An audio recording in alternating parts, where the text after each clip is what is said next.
Today's daf is Yud Aleph 11, and we are picking up on the bottom of, 2 lines up from the bottom of Yud Amud Beis, 10b. Antoninos. We'll say still on the sugya of Antoninos and Rabbi Huda Nasi. Thank you. The shir is dedicated by the Shrek family in commemoration of the upcoming yard site of Freda Bas Moshe Yosef Zichron Livracha. We hope that in the merit of our Talmud Torah, the Neshama will have an aliyah and the family in Chava. Thank you. Antoninos Shamshei Rebbe. So we'll say Antoninos, as we already learned yesterday, served Rebbe. Adarchon Shamshei L'Rav. So we'll say Adarchon served Rav, which we'll say, so we'll see Adarchon was also another, Rashi says, Zara Sheba Ovdei Kochavim Haya. He was another Gentile nobleman. Kishakav Antoninos, when Antoninos died, Amar Rabbi said, Nisparta Chavila. Ultimately, again, the rope has become untangled. The idea is, or car has come apart. The idea is that Rebbe was saying, I enjoyed such a close relationship with Antoninos that literally, again, we were like interwoven. So Kishachiv Adarkon Amarav Nisparta Chavila. We'll say Yud Aleph Amud Aleph 11a. So the rope became untangled. So Rashi says over here, Avasinu Shenikshra Nefesh B'Nefesh. We had such a close relationship, literally like a love for one another. And therefore, upon their death, both of these great Rabbanim went ahead and mourned the death of their Gentile friends. Unkelos, we'll say, get ready for this. Unkelos bar Clonimus Igayer. We'll say, Unkelos, the son of Clonimus, was a Gentile, was a non-Jew who converted, ultimately again, and was someone who was very close to the Caesar. Shadar Kesar Gunda Diromai Abasrei. The Caesar sent a troop of soldiers after him. Mashchinu Bakar. So we'll see what happened. So the Caesar wanted him brought back. So what happens? Mashchayu Bekroi Igayer. So the group of soldiers came to Onkelos. Onkelos started telling them some Divrei Torah. It was a Fabrangian, right? He went ahead, he did a little Divrei Torah, and what happens? They converted. So I'll say what happens. Hadar Shadar Gunda Diromai Achrina Abasre. They sent another group of Roman soldiers to Onkelos. Armalahu lo seimru le velomidi. So the Caesar gave instructions this time. Don't say anything to Onkelos, because if you say anything to him, he's going to draw you into a Torah discussion, and you're going to convert. So kiyav shaklu va'azlu amarle emalachu milsa ba'alma.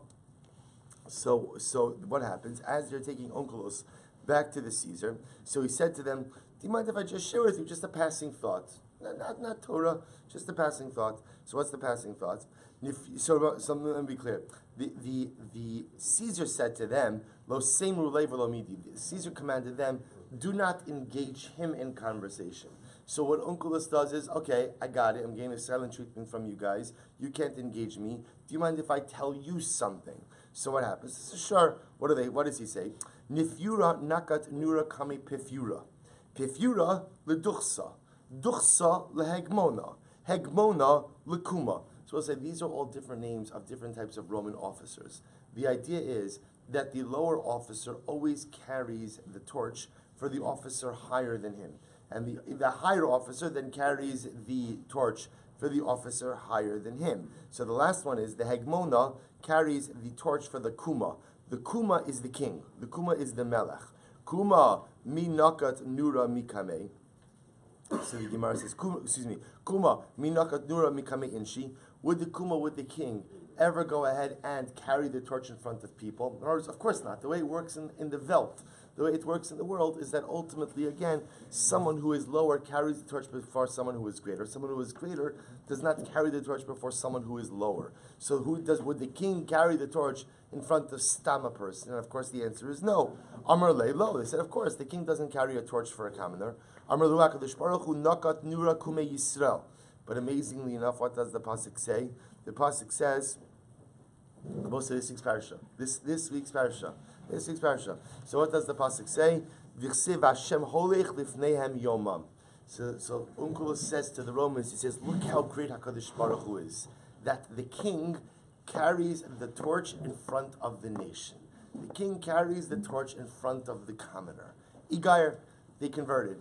They were wowed by this idea that the Jews have this Ribono Shel Olam who is the Melech Malchei Hamlochim, yet he goes out of his way to serve the needs of the individual. What happened? Kulu, so the Gemara says, Igara Kulu, Hadar Shadar Gunda Achrina Basrei. Okay, the Caesar is going to try again. he sends another group of soldiers. Amr lahu, lo tishu midi bahadei. Here's what I need to tell you. Don't engage in any conversation. Don't talk to him. And if he tries to talk to you, don't engage. Just don't talk. So what happens? So they're good soldiers, they listen. Kinakti leva azli, as they were taking onkelos out of the home. Chaza mezuzasa demancha apischa. He saw mezuzah sitting on the doorpost of the home. Osid yadei Allah. He placed his hand on it. Va'amar luhu, my hai. And he said to them, do you know what this is? Meaning onkelos said to the soldiers, do you know what this is? Amrulei, emalan. So of course now they make the mistake. No, we don't. What is it? So listen to this. Amar luhu, minhago shel olam melech basar v'adam yoshem mibifnei v'avad mishamim also. So the way the world is that ultimately a king of flesh and blood, he sits inside the palace, and his servants protect him on the outside. Vilu HaKadosh Baruch Hu Avoda mibifnim v'hu mishama mibachutz. Listen to how beautiful this is. The Ribbon Shalom will say, Kadosh Baruch Hu says to us, you stay on the inside, and I'll guard you on the outside. That's what the mezuzah represents. Divine shmir, divine protection. So you go in the house, you live in the house, I'll protect you on the outside. Shneimar Hashem Yishma Tzischa Uvaecha Me'ata Vi'ad Olam. So the Gemara says, Igayer, once again this group of soldiers converted, Su Lo Shadar Basrei. And the Caesar had already lost enough men to Onkelos the Ger and did not send anyone else to try to retrieve Onkelos. So I will say, this Gemara is exceptionally important. Why? Besides that, it's a beautiful Maisa. I will say, this Gemara is the source for what some do, either to kiss the mezuzah or to touch the mezuzah on the way out. The way it's codified actually in the Shulchan Aruch is not actually kissing. The way it's codified in the Shulchan Aruch is touching the mezuzah on the way in and out of any doorway. And the reason for that ultimately is to remind ourselves of the Ribbon Shalom, to remind ourselves ultimately again of the shmira, of the protection that HaKadosh Baruch Hu gives us. And that halacha, or that nichog, I should say, that behavior ultimately comes from this episode of Onkelos Hager. It's incredible. Because remember, the mitzvah daraisa of mezuzah is what? Is to put it up. Right? There's nowhere in the mitzvah daraisa to touch it. There's nowhere in the mitzvah daraisa to kiss it. It just doesn't. The idea of the touching and the kissing, which ultimately shows a love for this particular mitzvah, mamish comes from Onkelos Hager. Incredible. Vayomer la Hashem. So we'll say, so the Gemara says, going back to Rebbe and Antoninos a little bit. Vayomer la Hashem, shtei goyim bevitnech. So we'll say, remember again, Rivka made it when she's pregnant. So Vaisrotetzu abarim bekirba. There's an incredible amount of fighting, right, or conflict going on in the womb, and she is told, Shnei goyim bevitnech. There are two nations in your womb. Amar Rav Yehuda Amar Rav, al tikri goyim ella geyim. Don't read it as nations, but rather geyim. I will say, what does geyim mean? So ultimately, geyim means noblemen, great people, great people. It's not just two nations will come from you, but two great people will come from you. Who are the two great people? So the Gemara says, Ze Antoninos v'Rebbe. This refers to Antoninos, who was a descendant of Esav, and Rebbe was a descendant of Yaakov. Shelo paskul me'al shulchanam. But listen to this. They never lacked on their table. Lo chazeres, lo kishos, v'lo tznon. So literally, again, lettuce, cucumbers, and radishes. Lo bimos hachama, v'lo bimos hagisham. They always had plenty of this on their table. Ultimately, again, during the winter and during this, I should say, during the summer, during the winter. But I say, so this doesn't exactly sound like a windfall, right? To have an unlimited supply of, he told me steak, he told me, right? So we'll say, the idea is we're going to see these are foods which aid in digestion. So the idea is if you need a constant supply of food which aid in digestion, that tells you what? That you have plentiful food. So that's the idea, that they always had on their table these digestion aids. So the Gemara says, I'll say first wide line Yudaf Amud Aleph, Tznon mechate chochel. Literally, again, if you eat radish, it helps to cut up the food inside of you. Chazeres mehafech machol. The chazeres, the lettuce, helps to turn over the food.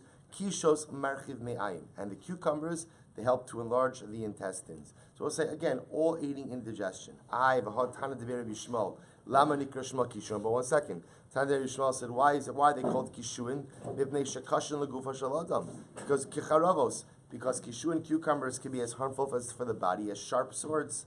Lokasha, it's not a contradiction. Haberevri, habezutri. The large ones are harmful, but the smaller ones are beneficial for digestion. Okay, back to the Mishnah Rabbi say. Yom haleitiv, yom hamisa. So remember again, the Mishnah said that amongst Yom Tovim, for the Avodah Zara is the birthday of the king and the yard site of the king. Michlad Rabbi Meir Savar Loshna Misa Shabbos. Remember again, the Mishnah then spoke about. The Mishnah spoke about that according to the first opinion, it's only an issue if they burnt the possessions of the king. Rabbi Meir seemed to indicate whether they burnt the possessions, didn't burn the possessions. The Yom HaMisa, the anniversary of the death, the yard site of the king, is a day of Avodah Zara. Michlad Rabbi Meir Savar Loshna Misa Sheish Basreifa, Veloshna Misa Shein Basreifa, Spalchi Ba LaAvodas Kochavim. So it sounds like that according to Rabbi Meir, it makes no difference whether they burn the king's possessions or don't burn the king's possessions. On the yard site of the king, they would worship their Avodah Zara. Alma Sreifa Lav Chukahi. We'll say what we learn from this is that according to Rabbi Meir doesn't really care about burning of the possessions, because apparently according to Rabbi Meir, the act of burning the king's possessions after his death is not a form of Avodah Zara. I should say differently, is not a form of Darkei Emori. We'll say the halacha is lav chuka, who means it's not a form of darkei amori. The idea we'll say is the Torah tells us that we are not permitted to go ahead and emulate the ways of the Gentile nations. Right? We call that darkei amori. Some of those things might be because of idolatrous practices. Others is just we're not supposed to emulate what the Gentile nations do. So therefore, according to Rabbi Meir, you see the fact that he's not really hung up on the burning of possessions indicates that he holds that it's not really problematic. Michlal Rabbanan Sabri Sreifa Chukahi. Both is that to say that the Rabbanan hold that ultimately the burning of the possessions is a problem of Darchei Amori, of emulating the Gentile ways. Tanya, but we learned Sarfin al Hamalachim Velomi Darchei Amori, but we learned that you could burn the king Sarfin al Hamalachim, which means that when a king dies, you could burn his possessions Velomi Darchei Amori, and this is not considered to be an emulation of the Gentile nations. V'ichukahi anan hechi sarfina. But one second. But if indeed it is what the Gentile nations do, then how are we permitted to do it? V'aksiv u'bechukosehem lo seilechu. The pasuk says, I will say that what? We are not supposed to follow in the ways of the Gentile nations. Ella duchuli al masreif alav chukahi. Rather, says the Gemara, everyone agrees that the burning of the possessions is not darchei amori, ela chashivusihi. Rather, I will say it is a form of respect that is given to the monarch. The idea being that when the king dies, you burn his possessions, and we'll discuss which possessions we're referring to, is a sign of chashivus. It's a sign of honor given to the monarchy. V'hacha miflik. So I'll say, so what is Rabbi Meir and the Rabbanan arguing about in the Mishnah? Here's what they're arguing about. Rabbi Meir is savar, lo shna misa sheyesh basreifa, v'lo shna misa she'in basreifa, palchi ba la'avodas kochavim. Rabbi Meir holds that the idea is any time the king dies, that becomes an opportunity. They make that day into a Yom Tiv for the Avodah Zara. Whether it's the situation where they're burning the possessions, not burning the possessions, that doesn't matter. That doesn't make a difference. If the king dies, that is going to be a day which is turned around for that is the day that is going to be turned into an idolatrous Yom Tiv. For Rabbanan say no. It's only Misa Sheyesh Basreifa Chashivalu. We'll say it's only if the king dies and they burn his possessions. That means what? He was a revered leader. And if he was a revered leader, then what? That's when they turn it into a day of Avodah Zara. She'in basreifa. I will say if the leader died, but they're not burning his possessions, that means what? Lo chashiva. He wasn't such a revered leader. V'lo palchuba. And therefore, again, they don't dive into the Avodah Zara on that day. So gufa. So I'll say, let's go back to this just a little bit. So now we see the machlokes Rabbi Meir and the Rabbanan. Essentially, we'll say their machlokes is the burning of possessions a determinant as to the reverence for the ruler? Rabbi Meir says yes. The Rabbanan say, just the opposite. Rabbi Meir says no. The Rabbanan say yes. Therefore, Rabbi Meir, any yard site for the king is turned into an idolatrous Yom Tiv. The Rabbanan, only if he was revered enough that they would burn his possessions, do they turn it into a Yom Tiv for Avodah Zara. But if they're not burning his possessions, he's not revered or enough, and therefore, again, no Yom Tiv for Avodah Zara. So we'll say, let's go back now and analyze this a little bit. So Gufa, the Gemara says, let's go back and analyze. Gufa, Sarfin ala malachim. So remember again, we just said before that you could go ahead and burn the possessions of the king. Ve'in bo mishum darchei amori. We'll say now what the Gemara is saying over here is as follows: that you could burn the possessions. This is a Jewish king now we're talking about. That we just said before, the Brisa said before that you could burn the possessions of a Jewish king when he dies, and there is no issue of darchei amori. There is no issue ultimately again of following or emulating the ways of the Goyim. Shnei Amar. B'shalom tamus u'b'misrafos avosecha hamalachim. Because the pasuk says in Yirmiyahu, the Navi over here is talking to the king Tzidkiyahu. And what does he say to Tzidkiyahu? B'shalom tamus, you will go ahead and you will die. You will die b'shalom, in peace. U'b'misrafos avosecha hamalachim harishonim asher hayu lefanecha ken yisrafu lach. And literally it means, and in the fires of your fathers earlier, they will also burn for you. Which I will say sounds like they're saying what? The idea is, what are they saying? What is Yirmiyahu saying to Tzidkiyahu? That when you die, you will be held in such high regard that they will burn your possessions. So Rabbi say, this is a clear proof that what?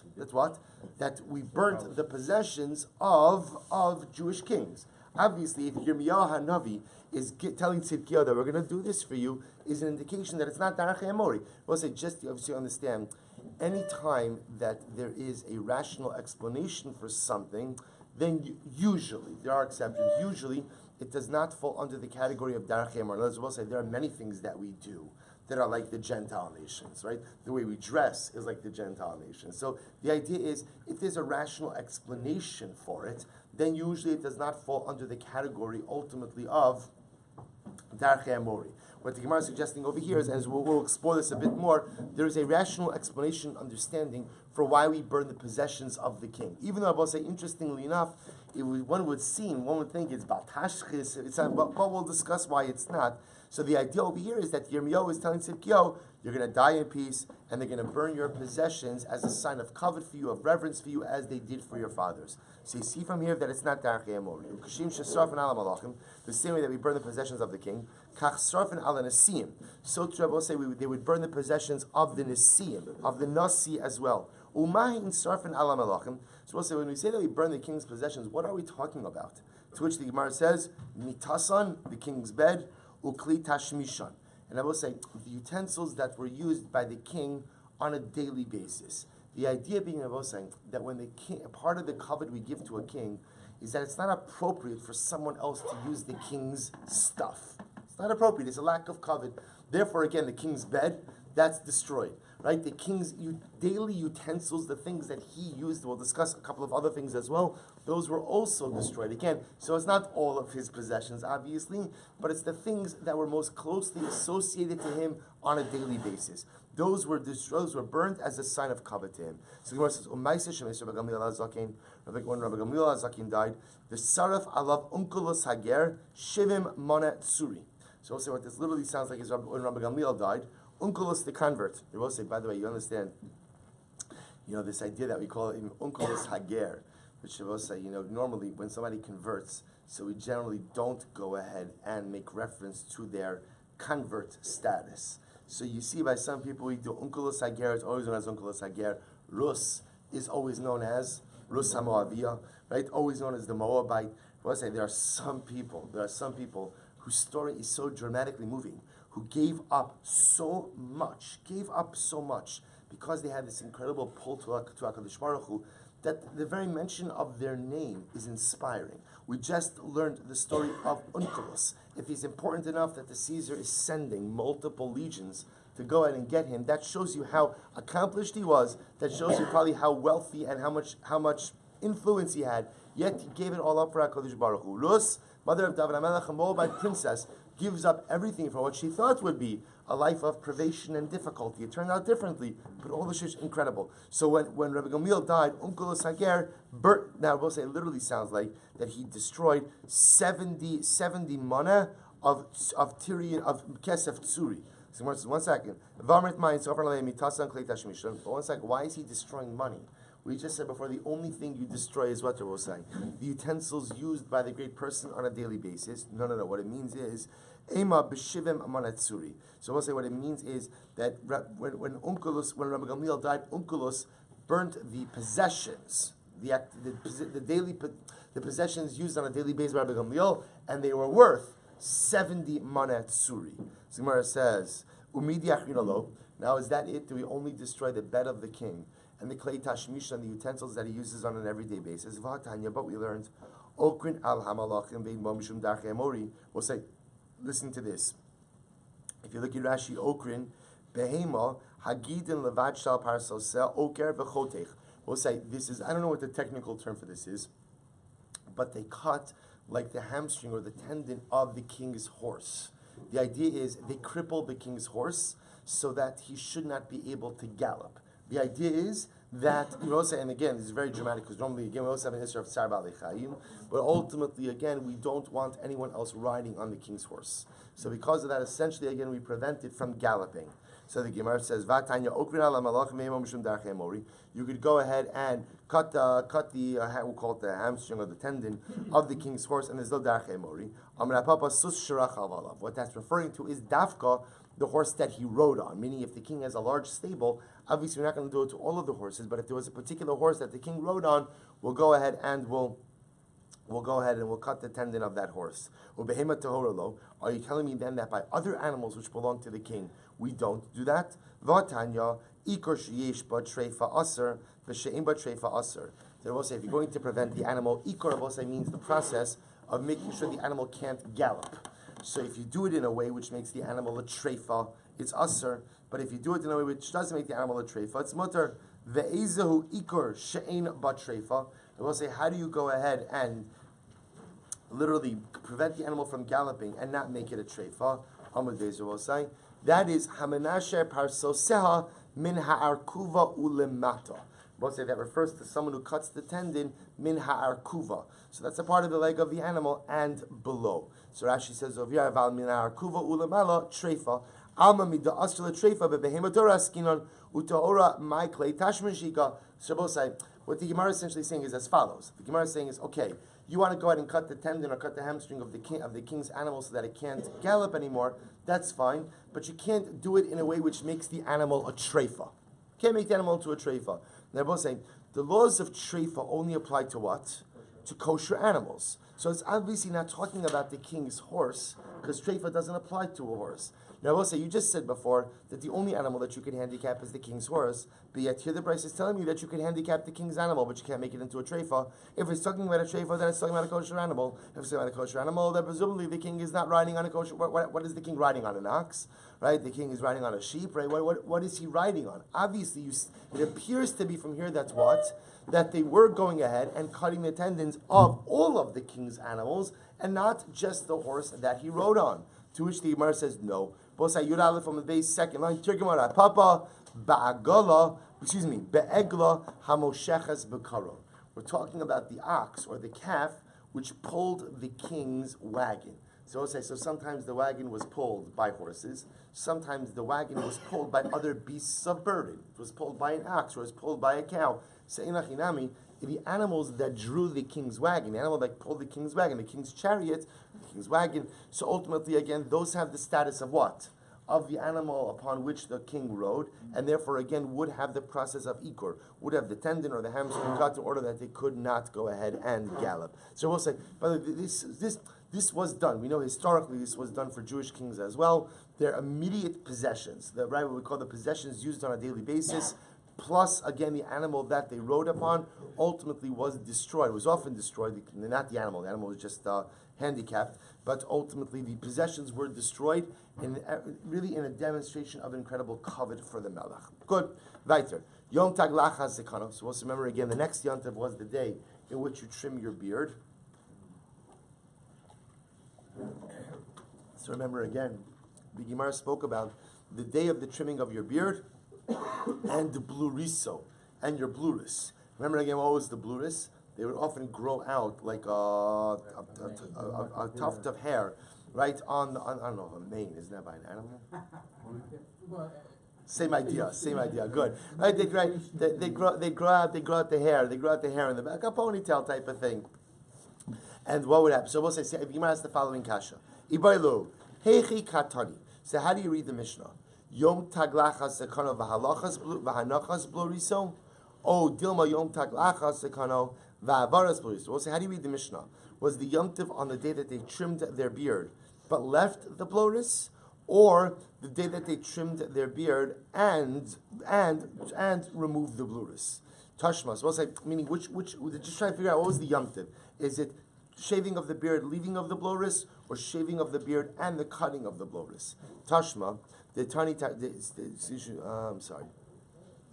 Tashma, Desanya tarvayu yom taglachas zekano v'hanachas bloriso yom taglachas zekano v'avaras bloriso. Well, says the Gemara, it's both. It's both. The idea is they were both Yomim Tovim. Either the day that you cut your beard and you left the bloris, or the day that you cut your beard and you removed the bloris. Both of them were days of personal Yom Tov for the person who was taking the haircut. This is an incredible Gemara. Who's the name of Shmuel? Od acheres yesh lahem beromi. Both said there was another Yom Tov in Rome. What was the Yom Tov? Achos l'shivim shana. Both say, watch this. Once every 70 years, mevi'in adam shalem umarkivin also al adam chiger. Both say they had the following Yom Tov once every 70 years in Rome. They would go out and they would bring two people. They both say one who was shalem meaning complete, and one who was crippled, chiger. Umalbishin also. Well, let me go back. So Umar Kivin Osal Adam Chiger. So what's the idea? Is bring these two people. They would put the healthy person on the shoulders of the crippled person. So the crippled person would have the complete person, the healthy person on his shoulders. Watch this. Umal Bishin. Right now, before we go on, let's read this. Let's read Rashi concurrently. It's actually incredible. It's a gift from HaKadosh Baruch Hu and the printer that Rashi is right across over here. Od acheres, Rashi says, Od acheres yesh lahem l'romim she'ina shnuya b'mishnah. There is another Yom Tiv that isn't mentioned in the Mishnah. Suppose you take two people. Adam Shalim, Rashi says, Keneged Esav. The complete healthy person, that was Esav, or that was supposed to represent Esav. Adam Chiger, we'll say who's the crippled person? Keneged Yaakov. Solea al Yerecho, Kilomar Adayin Esav Sholet al Yaakov. So we'll say, listen to this. So they bring the two people. They would put the complete person, the healthy person, on the shoulders of the crippled person. The crippled person being Yaakov. The idea is Esav sitting on the shoulders of Yaakov. Yaakov still carrying Esav. I will say, by the way, now you begin to see why every 70 years? Why every 70 years? Because remember, again, 70 years represents the period of time for the first redemption, right? The idea being it was 70 years, the first Galus. So the idea is every 70 years, they celebrated the fact that what? That Klal Yisrael was still in exile, that Esav was still the dominant force. Incredible. I will say it gets crazier. Umabishin also big day Adam Harishon. And I will say they went ahead and they dressed Esav they dressed the top guy in the clothing of Adam Harishon. I will say, what's the pshat with the clothing of Adam Harishon? Look at Rashi, this is wild. Ve'hein big day chamudos shahaya le'Esav. I will say again, bless you, when it says that Esav, remember again, when Yaakov goes in to get the brachos, he has to dress up as Esav. Where does he get the clothing from? Rivka Imenu had the big day chamudos, the nice clothing of Esav he used to keep with his mother. So Chazal tell us, what's the nice clothing of Esav? It was the very clothing of Adam Harishon.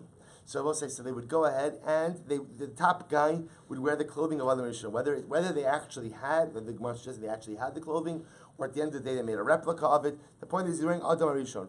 Umanichin lo barosho, and what did he wear on his head?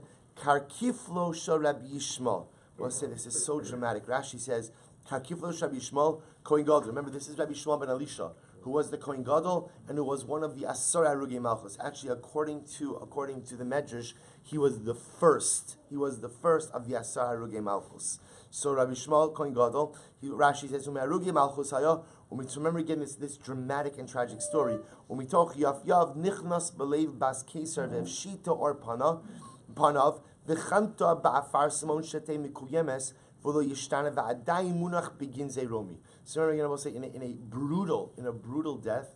So the daughter of the Caesar wanted to have Rabbi Shmuel ben Elisha spared because she was so smitten by his beauty. Her father would not agree, so instead what he did is he had the skin flayed from Rabbi Shmuel's face and ultimately preserved. So they had a mask. They literally had the skin from Rabbi Shmuel's face that was still preserved. The guy on top, representing Esav, would wear the mask. And they would hang on his neck an incredibly large stone, a large precious stone, which was worth 200 zuz. They would go ahead and they would decorate the shuk with beautiful precious stones. And they would go ahead and they would announce before these guys. So these two guys, right? The crippled one on the bottom, who was holding on his shoulders, the healthy one. They would walk through the marketplace. Machrizin lefanav, sach kiri plaster achud demarana zayafna. The Gemara says, literally, they would go ahead and they decorate the street, and they would announce the following: Sach kiri plaster. Rashi says, Cheshbon haktzin kazavu. The cheshbon, the calculation of the officer, literally, which is a reference to the nevuah of Yaakov Avinu. Yaakov Avinu in Parashas Vayechi says to his children, the redemption is going to come. Now remember again, according to Rashi, Yaakov was ready to reveal the date of the redemption, but HaKadosh Baruch Hu removed that information from him. But he said redemption is going to come. So they would call out, right? The prediction of the master, the prediction of Yaakov is false. The Jews have not been redeemed. So the Gemara says, please, the Achua Dimarana Zayafna. The brother of our master is a liar. Rashi says over here, Achiv Shal Adonenu Esav Zayfanu. Yaakov Shimon Esav V'chashav Lital Baracha Lios Kvir Le'echav. Right? So his prediction is false. He's a liar. He tried to steal, or he did steal the brachos from our master. Techami Chami Udelo Chami Lo Chami. Whoever is seeing this celebration will see it, and whoever is not seeing it will not see it. The idea being, since it happens once every 70 years, the Pashtos, most people only saw it once in a lifetime. So if you get to see it, now you'll get to see it. If you don't get to see it, you probably won't live to the next one. My ahani l'rahma b'ra'musa. What good does the thief or does the dishonest one get through his dishonesty? Ulazayafna b'zayfunise, and to the forger with his forger. And I will say ultimately what they're saying is, Yaakov, you tried to steal the brachas, and yet what did you get? What did you get? You are subservient to us. We are dominant over you. Simon Behachi, we will say, how did the celebration end? This is amazing. How did it end? Vavi ledin kad yakum din. But woe to us who have to face judgment when this one comes back. So it's such an amazing way. What a downer. Right? Listen to everyone, such a wonderful day. Everybody's having fun. And then how does it end?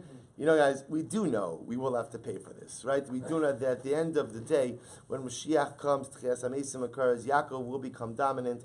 Ultimately, again, we will pay for our crimes against the Jews. But also the Gemara says, Amar Ravashi, Hechshilan pian l'rashaim. The truth is, they don't even realize what they said. If they would have just said that literally Zayafna Achua Demarana, the brother of our master, went ahead and was a liar, then fine, Kidika Amri. Hasha de Amri, Demarna Zayafna, Marana Gufei Zayafnahu. So it's interesting, the way they phrased it, Ravashi is just saying is they were trying to say Yaakov Avinu was the liar. But at the end of the day, the way they phrased it actually sounds like what? That they were saying Esav was liar. And I say, remember again, it's important to understand just even on a basic pshat level of Chumash, Yaakov, everybody has difficulty. How could Yaakov lie? He got the brachas through Hakadis. I'll say, understand something. You can't omit the most important part of the story, which is that Yaakov Avinu bought the Bechorah from his brother. Esav willingly sold that Bechorah. He sold those brachos. And yet, the dishonesty of Esav was that even despite the fact that he sold the brachos, he was still trying to what? He was still trying to collect on them. That's where the dishonesty was. Now again, we still have to answer up why Yaakov Avinu had to receive the brachas in such a backhanded fashion. So the Mefarshim deal with that. But just understand that the first act of treachery was not committed by Yaakov Avinu chas v'sholom. The first act of treachery was Esav trying to renege on the terms of a sale. You sold something and you're still trying to take now that which does not belong to you. So they both say, so my time loka chashavle, lahai di isay, excuse me, my time loka chashavle, why don't we include this Yom Tiv in the list of Yom Tovim of the Mishnah? The high di isay b'chol shasa v'shasa kachashiv, the less b'chol shasa v'shasa lo kachashiv. Very simple. Why I both say? Because the Mishnah only counts Yom Tovim which occur each and every year. The Yom Tovim which don't occur each and every year, we don't count in the list of the Mishnah. Therefore, again, in this case over here, because it occurs only once in 70 years, we don't count it as part of the list. Hani Diramai. Up until now, we've been talking about the Romim Yom Tovim. De Parsoi Mai. What are the Persian idolatrous Yom Tovim? They are Mutradi, Turiski, Muhoranki, Umuharin. Hani De Parsoi. So fine. Uduramai. So we'll say now we have the Persian Yom Tovim, we have the Roman Yom Tovim. What about the Babylonian Yom Tovim? Mai. The Gemara says Mahanki van Kase bechanuni. Okay, ve'eser ba'adar. And on the 10th of Adar was also a Babylonian Yom Tov. Amrav Chana bar Rav Chisda Amrav, Amrav Chana bar Rava Amrav, Chamisha bate avodos kochavim kivuanein. Let's say there are 5, and we'll discuss what this means in just a moment. 5 established idolatrous houses of worship. 5 established bate avodos kochavim kivuanein. Where are they? Elohein, Beis Baal beBavel. There's Beis Baal in Bavel. Beis Nevo beKursi. So you will say Beis Nevo is the name of the play. Name of the Beis Avoda Zara in Kursi. Tarasa Shebe Mapag. Tzrifa Sheba Ashkelon. So you have Tarasa in Mapag, Tzrifa in Ashkelon, and Nishra Shebe Aravia. So we'll say these were the 5 dominant places of Avoda Zara in the 5 different locations.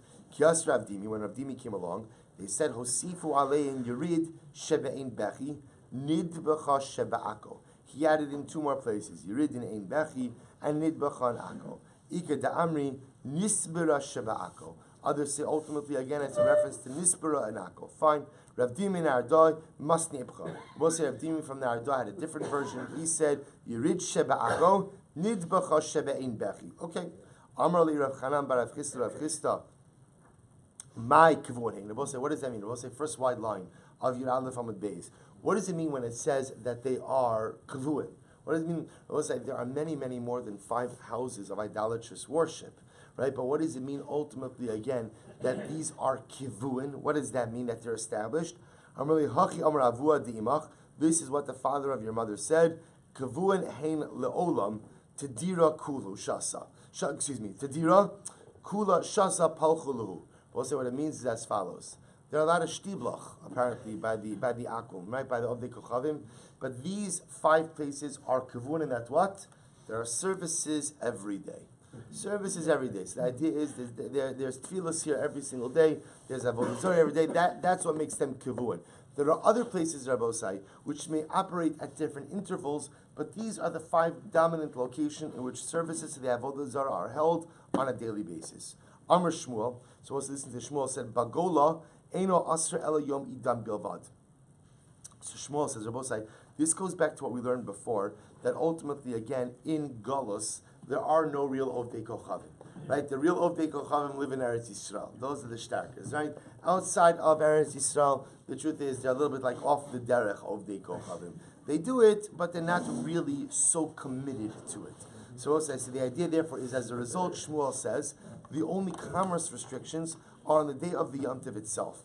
The Yomi Dan Nami Miyaser. Is that true? Meaning, even on the Yom Tov, is it really Yaser? Rav Yehuda, Sherlei Rav Barona, Lizavune Chamra. So yet Rav Yehuda allowed Rav Barona to buy wine, Rav Gidol Lizabuni Chitin, and for Rav Gidol to buy wheat, Bechag Sadetayi. Ultimately, again, on the Chag Sadetayi literally means on the Yom Tov of the merchants. If you look at Rashi, first white line of Rashi, B'chag Sodetai, Yom Lashana Miskabtzin, once every year the merchants get together, Kol Sochri, all the merchants, Le'achol V'lishtos V'lachol L'Shem Avodas Kochavim Plonis. So it's like, the idea is once a year, all of the merchants of the town would get together, I guess, and have a Yom Tov for the god of commerce, whatever it was, the god of merchandise.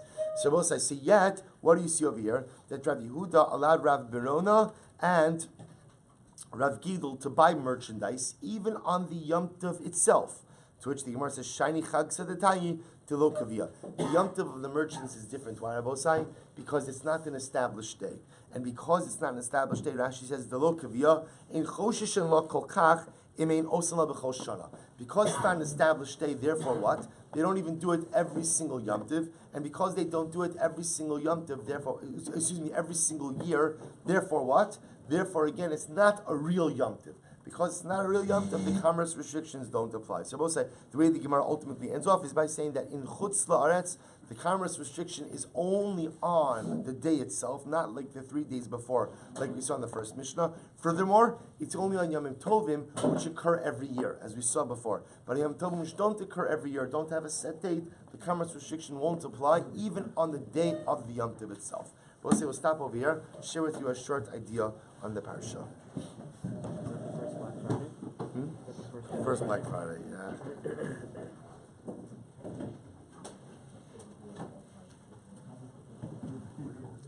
So also I'll share with you I'll share with you, which I think is a beautiful idea.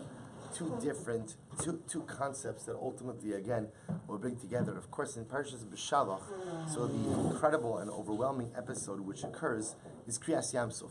And of course, Kriyas Yamsuf is magnified by the magnificent Shira, the beautiful song that is sung after the cloud, after the people go ahead and cross through the sea, which is a Shira that has so many different parts. It has Shevach, it has praise, it has Odah, it has thanksgiving, and it has an incredible just supplication to HaKadosh Baruch Hu.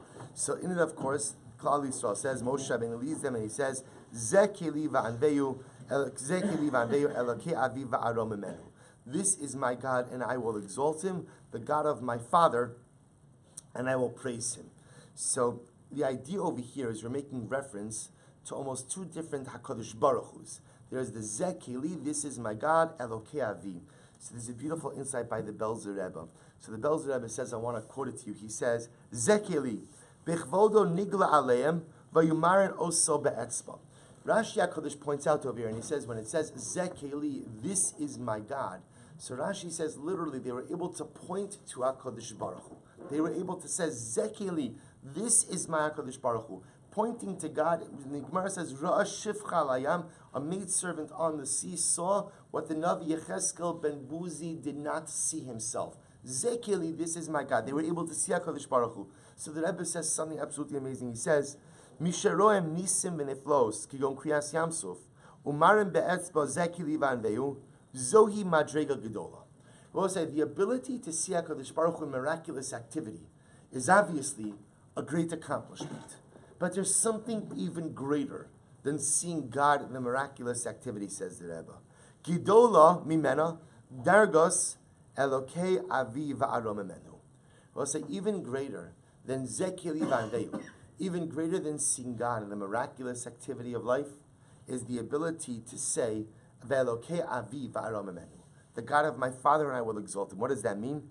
Kisha'ovdim es avinu shebashamayim lo mitoch riyas nisim bilvad ela mitoch emuna b'chai olamim. The Rebbe says so beautifully, Zeh Keli v'anveyu represents the God of miracles. Everyone could see HaKadosh Baruch Hu miraculous activity. Everybody is able to point and says, oh, this could only happen because of HaKadosh Baruch Hu. And it's incredible to believe in HaKadosh Baruch Hu. And it's incredible to give thanks to HaKadosh Baruch Hu in those moments of miraculous activity. But even more important is Elokei Avi v'Ramenu. What's Elokei Avi? Is the God of my father. God of my father is the Ribono Shel Olam, who I believe in. I believe in. What miracle did HaKadosh Baruch Hu do for me today? I don't know. I mean, of course, there's always miracles every single day. But the idea is, my ability to believe in HaKadosh Baruch Hu is not just when he does something dynamic and incredible. It's not just when it's Zeh Keli, but my ability to believe in HaKadosh Baruch Hu is even when it's Elokei Avi. Rabbi say Elokei Avi is the God of my fathers. Elokei Avi is the God of my Emunah. Elokei Avi is the Ribono Shel Olam that I believe in, even when there are no miracles, and even more, even when things are difficult, and even when things are tough, and even when things don't go my way.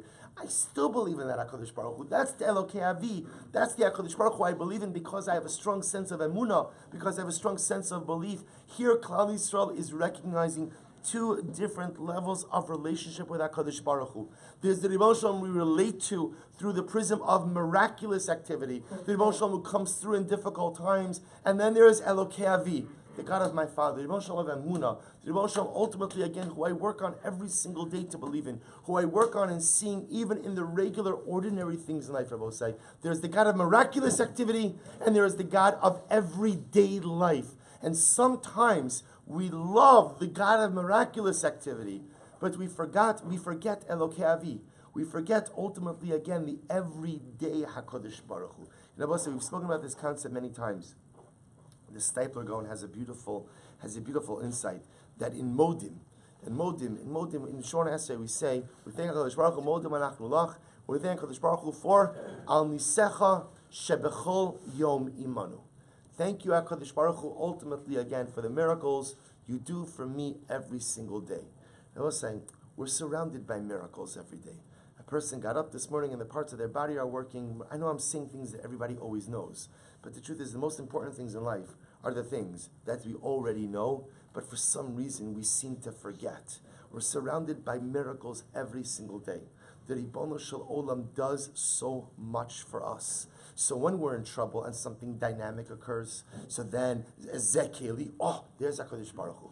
And I will say, our job ultimately, again, is to recognize HaKadosh Baruch Hu in our lives each and every day, to live and to actualize Elokei Avi. We'll say Elokei Avi is the Ribono Shel Olam who is cloaked in everyday life. Elokei Avi is the Ribono Shel Olam who is there by my side, but who so often I overlook, who so often I forget to thank, who so often I refer to as nature, when in fact there is no nature. Everything comes from the Ribono Shel Olam. Rabbi Nachman has a beautiful insight. Rabbi Nachman says, this is by the end of the parsha. So by the end of the parsha with the war with Amalek, so the pasuk says that Moshe Rabbeinu had to keep his hands up, right? When he kept his hands up, ultimately again the Klal would win. When he put his hands down, the Amalek would win. So the pasuk says, "Vayhi yodav emuna ad bo hashemesh." That literally is the way it literally translates is his hands were trustworthy until the sun set. The idea is he kept his hands up the entire time. So listen to what the Rebbe says. The Rebbe says, "Vayhi yodav emuna kama mine emunahe." There are different types of emuna. Yesh emuna shurak balev. Sometimes a person just has emuna in his heart. Ulam ha'ikar shetzricha liyos adam emuna meruba kol kach shetispashet b'chol ha'ivarim. The Rebbe says a person has to have such an emuna, says the Rebbe, that what? The emuna permeates every part of his body. He says, Kimuvazeh shekasa b'Moshe v'yadav emuna. What does it mean when it says that his hands were emuna? She'emuna so haisa gedola kol kach at shenispashte b'chol ivarav af biyadav. Says Rabbi Nachman, so beautiful. Do you know what the mark of a great person is? Rabbi said, we learn this every single morning. The true hallmark of spiritual accomplishment, Rabbi said, is emunah. What does emunah mean at the end of the day? Emunah means the ability to see the Ribono Shel Olam in everything. The ability to feel HaKadosh Baruch Hu in everything. The ability to know that as the Ribono Shel Olam is choreographing my entire life and is with me every single step, not just zekeli, not just in the miraculous events in life, but even Elokei Avi, Ribono Shel Olam, you're in the ordinary things. You're in everything. You're with me in every single situation. And you, HaKadosh Baruch Hu, together with me, together we have this synergistic partnership, and we make everything happen. I will say that's the totality of the emunah of the Jew. Of course, I have to see HaKadosh Baruch Hu in the miraculous events, the zekeli. But zekeli, I will say, miracles are often few and far between. Every day we have Elokei Avi. The emunah of the Ribono Shel Olam was with us every step of the way. And if we have Zekeli and Elokei Avi, then all those two parts of belief in HaKadosh Baruch Hu, the ability to see HaKadosh Baruch Hu in the miraculous activity, and the ability to see HaKadosh Baruch Hu in Al Nisecha Shebechol Yom Imanu, then we become like Moshe Rabbeinu. V'yadav emunah. Then I both say that our emunah is not just something we have in our heart. Our emunah is not just something we carry in our mind. V'yadav emunah. The emunah is nispashet. The emunah takes over. It spreads out throughout my entire body, from my heart all the way to my hands, from my mind all the way to my feet. That's the V'haya Ekev Tishmun. If I could hear HaKadosh Baruch Hu even in my heel, if the emunah ultimately is able to be nispashet, then that is the true hallmark of Judaic accomplishment. We are zocher to have these two relationships with HaKadosh Baruch Hu. The Zekeli, miraculous God, Elokei Avi, everyday God. We should be zocher to internalize these two levels of emunah, and we should be zocher to have that emunah permeate every little part of our being.